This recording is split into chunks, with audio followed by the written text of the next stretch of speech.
Dans certaines situations, des membres tels que définis dans une superclasse ne répondent pas de façon satisfaisante aux besoins d'une sous-classe. La redéfinition ou le masquage sont des concepts qui permettent de faire face à ce genre de situation. Dans une séquence précédente, nous avions pris l'exemple d'une hiérarchie de personnages et étions partis de l'hypothèse que tous ces personnages avaient la même façon de rencontrer un autre personnage. On peut imaginer par exemple que lorsqu'un personnage, quel qu'il soit, en rencontre un autre, se contente de le saluer. Imaginons par exemple que cette façon d'implémenter la méthode rencontrée soit satisfaisante pour la plupart des classes, mais pas pour toutes. Par exemple, on peut imaginer que le guerrier soit un personnage un peu plus belliqueux que les autres, et lorsqu'il rencontre un autre personnage, au lieu de le saluer, eh bien, il le frappe, par exemple. Nous sommes donc dans la situation où nous envisageons deux implémentations possibles pour la méthode rencontrée. L'une pour les personnages non guerriers, un personnage non guerrier qui en rencontre un autre va simplement le saluer, et une pour les guerriers, où cette fois, lorsque le guerrier rencontre un autre personnage, eh bien, va le frapper. Qu'en est-il alors de notre première conception? Faut-il reconcevoir toute notre hiérarchie de classes? La réponse à cette question est fort heureusement non. Il suffit en fait de définir dans la classe guerrier une méthode rencontrée qui soit spécialisée. Nous allons donc revisiter notre hiérarchie de classes de la façon suivante. Nous allons garder dans la superclasse personnage la méthode rencontrée générale qui est satisfaisante pour la plupart des sous-classes. En revanche, dans la sous-classe guerrier, nous allons donner une nouvelle définition à cette méthode rencontrée, de sorte à ce qu'elle corresponde mieux à ce que l'on attend qu'elle fasse dans la sous-classe en question. Pour un objet de type guerrier, la méthode rencontrée spécialisée va avoir la précédence sur la méthode rencontrée plus générale. La méthode générale va s'appliquer à défaut de redéfinition plus spécifique dans les sous-classes. Par exemple, si dans un programme je déclare un objet de type magicien, et que je lui applique la méthode rencontrée, eh bien, comme dans la sous-classe magicien, il n'y a aucune définition spécifique de la méthode rencontrée, c'est la méthode rencontrée générale héritée de personnages qui va ici être invoquée. Par contre, si maintenant je déclare un objet de type guerrier et que je lui applique à nouveau la méthode rencontrée, comme cette fois il existe une redéfinition de la méthode rencontrée dans la sous-classe guerrier, c'est la méthode spécifique qui maintenant va s'appliquer.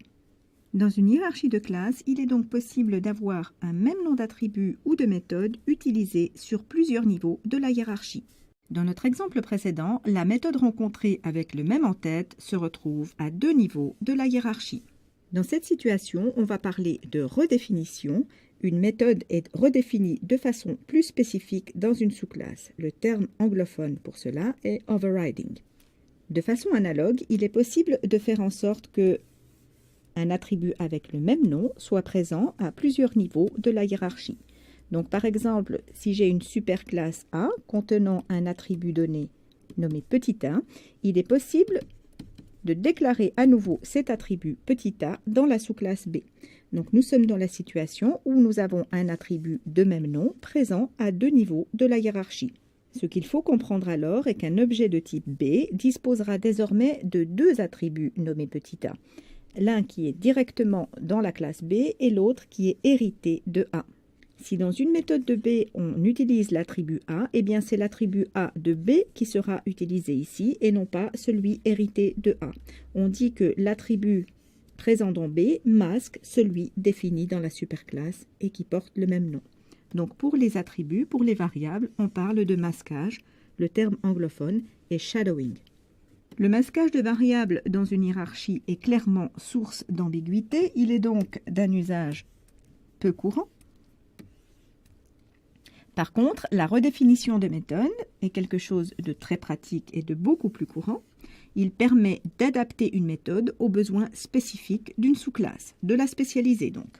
Pour résumer, la redéfinition de méthode dans une hiérarchie de classe consiste à définir de façon spécialisée une méthode déjà présente dans une superclasse, une méthode avec le même en-tête. En termes de jargon, on va dire que la méthode héritée, dont peuvent bénéficier d'autres éventuelles sous-classes de personnages qui ne redéfiniraient pas spécifiquement cette méthode, est la méthode par défaut, la méthode générale. la méthode qui redéfinit la méthode héritée est par contre ce que l'on appelle la méthode spécialisée qui s'adapte de façon spécifique aux besoins de la sous-classe.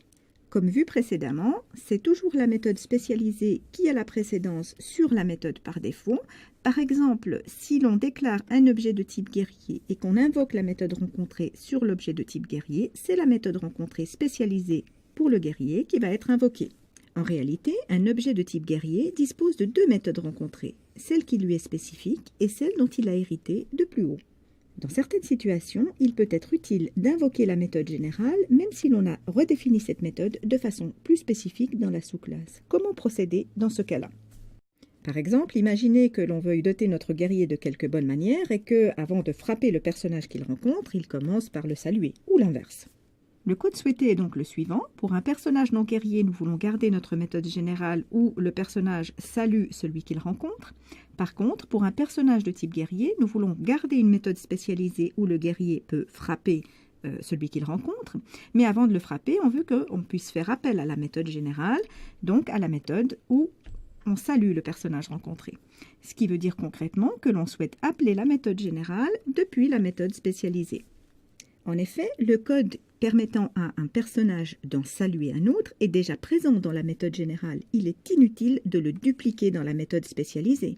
Il est donc plus sensé de faire en sorte que l'on appelle simplement la méthode générale sans dupliquer les lignes de code correspondantes. Pour accéder aux attributs masqués ou aux méthodes redéfinies d'une superclasse, il faut avoir recours à une syntaxe particulière en Java. On utilise le mot réservé super, suivi de points et suivi du nom de l'attribut ou de la méthode en question. Dans le cas de notre exemple, si je veux, dans la méthode rencontrée de la sous-classe guerrier, invoquer la méthode rencontrée héritée de personnage, alors j'utilise la syntaxe en question, super.rencontrée, qui veut dire que j'invoque la méthode rencontrée de la superclasse. Il est bien sûr possible d'enchaîner ensuite des actions plus spécifiques. L'appel à la méthode d'une superclasse est très utile puisqu'elle permet ici d'éviter de dupliquer dans la méthode redéfinie toutes les instructions présentes dans la méthode de la superclasse. L'invocation d'une méthode redéfinie et grâce à cette tournure syntaxique nous a permis de définir un guerrier un petit peu plus poli que tout à l'heure qui va saluer son adversaire avant de lui asséner quelques coups et tout ceci sans aucune duplication de code. Notez qu'en Java, il n'est pas possible d'enchaîner plusieurs appels à super. Ce genre de tournure n'est pas licite. Ceci signifie en clair que si nous avons une superclasse personnage dont hérite une sous-classe magicien, dont hérite à son tour une sous-classe sorcier, si la méthode rencontrée est définie dans personnage, puis redéfinie dans magicien, et redéfinie à nouveau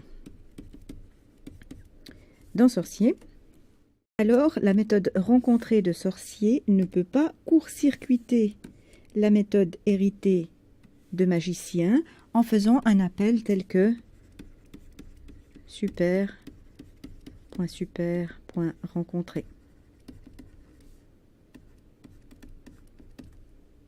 Les concepteurs de Java ont probablement considéré que cette tournure comportait le danger qu'un objet de type sous-sous-classe se comporte davantage comme un objet de type super-superclasse que comme un objet de sa classe parente directe, ce qui peut être vu comme un affaiblissement de la relation éteinte de la relation d'héritage.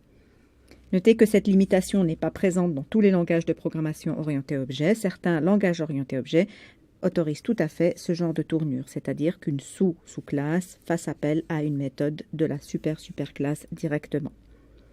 Notez que si la méthode rencontrée n'avait pas été redéfinie au niveau intermédiaire ici, alors un appel à super.rencontré va simplement rechercher la méthode rencontrée dans la superclasse la plus proche où elle se trouve et donc aurait bel et bien été chercher la méthode rencontrée dans la classe personnage. Et ceci conclut cette séquence.